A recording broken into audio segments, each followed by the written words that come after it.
Primeiro, Moisés abriu o mar. Aquela pergunta que ele fez. Moisés abriu o mar? O que foi isso? Tá, vamos lá. Eu não tenho nenhuma prova arqueológica precisa que Moisés abriu o mar fora o texto bíblico. Eu não tenho uma fotografia, eu não tenho DNA, eu não tenho esse evento se repetindo todos os dias. Houve, a bem da verdade, um autor alemão chamado Werner Keller, e antes dele houve outros também, que o Werner Keller escreveu o livro E a Bíblia Tinha Razão, onde ele encontra uma razão, como eu diria, naturalista para o que aconteceu. Tá. Ele queria dizer que, na verdade, não houve abertura do Mar Vermelho, Foi uma estiagem. Foi uma estiagem, a água ficou um pouquinho mais baixa, aí o povo passou. O que não faz sentido, porque se o povo passou com água na canela, como é que essa água na canela depois sepultou todo o exército de Faraó? Então, resolve por um lado, mas não resolve por outro. Tá. Então, há essas explicações aí para mim que são muito artificiais, tá certo? Houve um milagre, mas eu não tenho a prova desse milagre, eu não tenho uma fotografia, eu tenho um relato bíblico. Mas o que eu tenho para falar isso aconteceu? Eu tenho o mesmo critério que eu uso, aproveitando que estamos em ano de eleição, para a corrida presidencial, a corrida da prefeitura, a corrida do estado. Como é que eu faço isso? O pessoal faz uma como é que fala? Pesquisa de opinião pública. Eu sei que está muito questionário hoje e tudo, mas por favor, não vamos politizar o meu exemplo. Pegando apenas o exemplo, quando estatisticamente, quando a coisa é bem feita, correta, então para não dar nenhuma margem para dúvida do que eu quero dizer, quando a coisa é correta, bem feita e tudo mais, você faz uma pesquisa de opinião pública no Brasil e você pode falar assim, a tendência do brasileiro hoje é isso. Por quê? Nós entrevistamos 2.650 pessoas de tal e tal e tal lugar. Tá. Quando o estatístico te fala isso, ele entrevistou o Brasil inteiro? Não. Não. É uma amostragem. É uma amostragem. Mas a amostragem me dá o todo. Então, arqueologicamente falando, se eu pegar a Bíblia de Gênesis a Apocalipse, eu não tenho um achado arqueológico que comprove cada uma das coisinhas que ali tem. Tá certo? Mas eu tenho uma amostragem da Bíblia comprovada muito maior do que vários outros livros do passado. Tá bom. Como as Guerras Gaulesas de Júlio César, como a Vida dos 12 Césares de Suetônio, as Vidas Paralelas de Plutarco. Se eu pegar todos os livros da humanidade, de história, a Bíblia tem um percentual de achados arqueológicos que convalida muito maior do que os outros. E com uma atenuante. Não existem achados arqueológicos que desmentem a Bíblia. Existem interpretações que negam a Bíblia. O que são interpretações? Por exemplo, eu não encontrei nenhuma pedra com o nome de Moisés. Logo, Moisés não existiu. Ok. Mas isso não é que eu encontrei uma... Falando que não existia. Exatamente. Você está entendendo? Entendi. Olha, eu não encontrei nenhuma prova que você foi para os Estados Unidos, que eu não vi nenhuma fotografia toda. Logo, Maurício... Você falou, qual país que você foi com sua esposa? Tailândia, Tailândia. Né? Eu não vi essas fotos. Logo... Eu não fui. Não foi. Não, peraí, não. Você não viu. O que você pode falar é o seguinte, não há provas dele ter ido, mas não há provas que ele não foi. Não fui. Tá certo? Tá, mas como é que eu posso saber que o Maurício foi? Bom, embora eu não tenha nenhuma prova que ele foi à Tailândia, eu vejo ele tem milhões de seguidores nas redes sociais. É bem provável um camarada que ele tenha conhecido. ido. Então, olhando um camarada público, Sim, que tem condição financeira para isso, que é conhecido, que é famoso, há uma chance imensamente maior de você ter ido para a Tailândia do que você ter mentido. Existem milagres modernos? Existem, claro. Qual o último milagre que aconteceu? Só quero dar uns dois exemplos do Moisés para a gente fechar, para não ficar muito prolixo. Eu tenho na estela de Tutmosis III, na estela, na tumba dele, uma inscrição de Tutmosis III, onde ele pede a oração da Duat. Todos os faraós morriam e escreviam as orações da Duat, Amduat, nos túmulos deles. Tutmosis III é o único que tem uma oração inteira, onde ele roga que a multidão do exército que morreu afogado por seguir a sua carne pudesse ter um sepultamento, pudessem ter descanso para a sua alma, já que não tiveram um sepultamento digno. Inclusive com o desenho de todo mundo ali debaixo das águas. Que é uma comprovação... Exatamente. Sim. Entendeu? Então, assim, pegando esses elementos e outros mais que eu poderia dar aqui, com mais essa amostragem da Bíblia, é a mesma coisa de falar, por que eu sei que você foi à Tailândia se eu não vi nenhuma foto? Mas um Porque tailandês uma vez falou que, o Maurício que esteve lá. Exatamente. Eu tenho indícios muito fortes para acreditar que você não ia mentir num podcast a esse respeito. Entendi. Com a Bíblia é a mesma coisa. Milagres hoje acontecem? Sim, com certeza. Tanto é que existem milagres que tem coisas também que até uma pessoa que quer colocar tudo de maneira assim, não, isso aqui tudo é truque, percebe que tem coisas que não é. Tem coisa... Aí nesse ponto, relembrando as falas do Mastral, tem coisa que fala, isso aqui foi um ilusionismo do cara.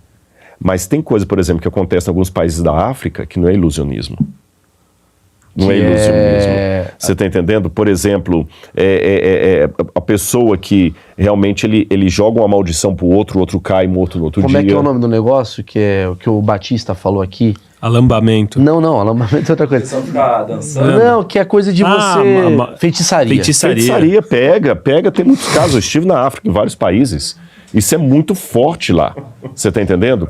Tem casos de possessão demoníaca real, que a pessoa ficou mesmo possessa por um demônio, você orou e o demônio foi embora. E que o demônio, quando estava com aquela pessoa, não estou falando de caso assim, do cara ficou retorcendo aqui, fazendo show para um programa de televisão, e o cara perguntou, como é que se chama? Manda uma troca rua. Não é isso, não. Eu estou falando de pessoas, casos registrados em todas as áreas. O Vaticano tem muitos desses relatos, as igrejas evangélicas têm relatos assim, de uma menina, por exemplo, quando ela estava no poder demoníaco, ela conseguia, com a mão, segurar um peso que ninguém levantar um carro. Aí não adianta falar, não, mas porque ali é um poder do pensamento positivo. Não, você pode criar um monte de explicação natural, mas tem uma hora que tem um limite. Não vai. E assim como tem esses exemplos do negativo, tem os exemplos do positivo também. Pessoas que estavam orando e o milagre aconteceu. Eu vou dar um exemplo muito simples aqui para vocês. Uma vez eu estava pregando nos Estados Unidos. Eu não era conhecido. Na época eu não tinha programa de televisão. Se fosse hoje, o exemplo não valeria. Mas isso aconteceu antes de eu ter o programa Evidências na TV Novo Tempo. Não existia ainda internet, nada. Eu era um ilustre desconhecido. E aconteceu que chegou um homem na igreja, não brasileiro, Marcos, ele chegou e sentou lá no canto e foi embora. Esse homem, ele estava fora da igreja há muitos anos, por todos esses traumas que a gente registrou aqui agora. E ele sonhou que estava no caixão, morto. Só que no sonho dele, ele sonhou que estava no caixão e ele conseguia se ver no caixão. Ele falou, estou morto, sem salvação, eu perdi minha salvação. E foi dando um pânico nele, chegou um anjo no caixão e falou assim, calma. Isso é para você entender o risco que você está correndo.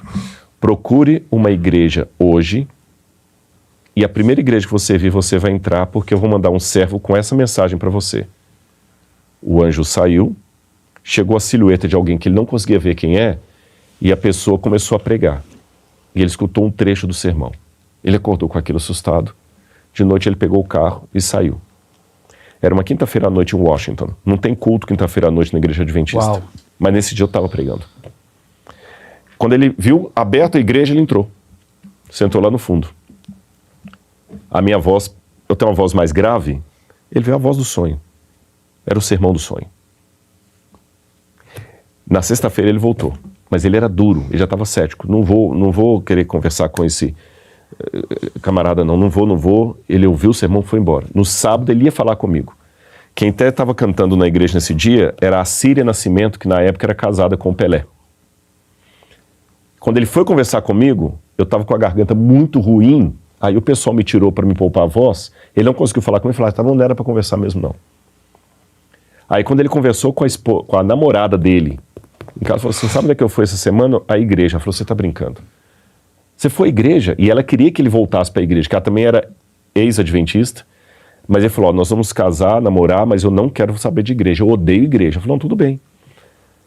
Aí, Lucia, o nome dela. Aí, esses nomes eu estou dando porque eu já dei o depoimento deles em público, eles podem. O Marcos até faleceu de Covid há pouco tempo. Aí, ela falou assim, vamos à igreja, Marcos. Não quero. Mas, Marcos, você sonhou com uma pessoa que você não conhecia, ouviu o sermão dele, a voz do cara é muita... Não vou. Aí ela tava limpando a casa dele lá e viu um cassete. Lembra o cassete que ela fez? Eu falei, o que é isso aqui?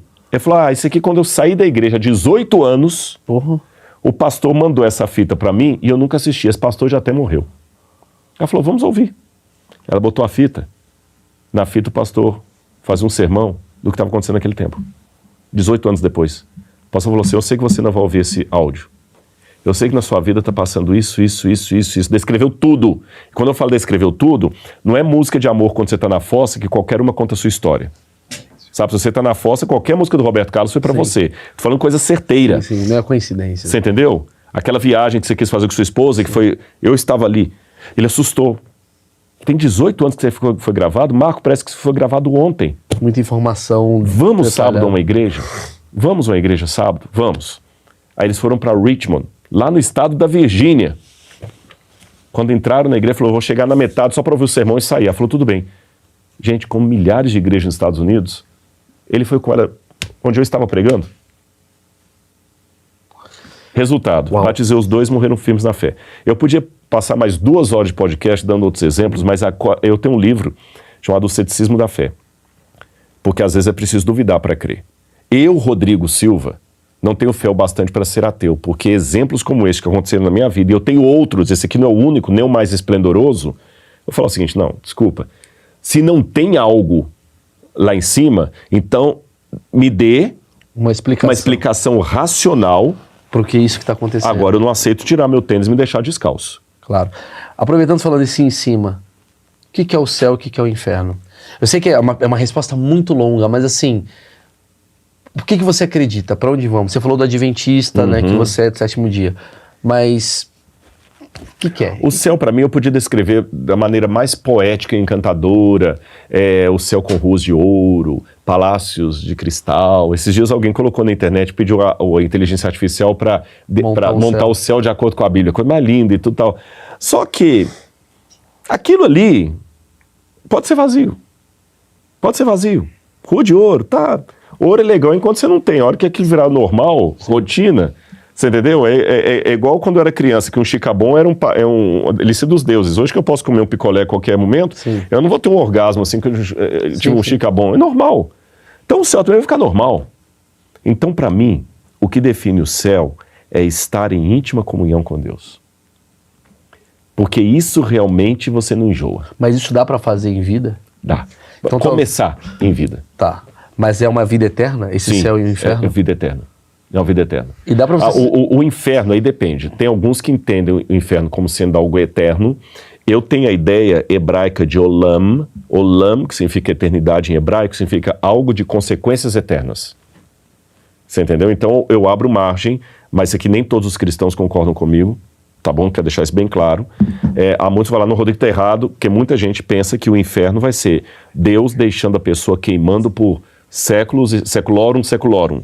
Eu, Rodrigo, pelo que eu leio da Bíblia, o olam... mas a Bíblia fala que não vai ter descanso nenhum, nem de dia, nem de noite. Na interpretação da cultura hebraica, olam significa algo de consequência eterna. Eu não vejo por que um Deus de amor vai ter prazer de ficar a pessoa lá queimando. Qual a graça disso? Sem contar que a vida só existe em Deus.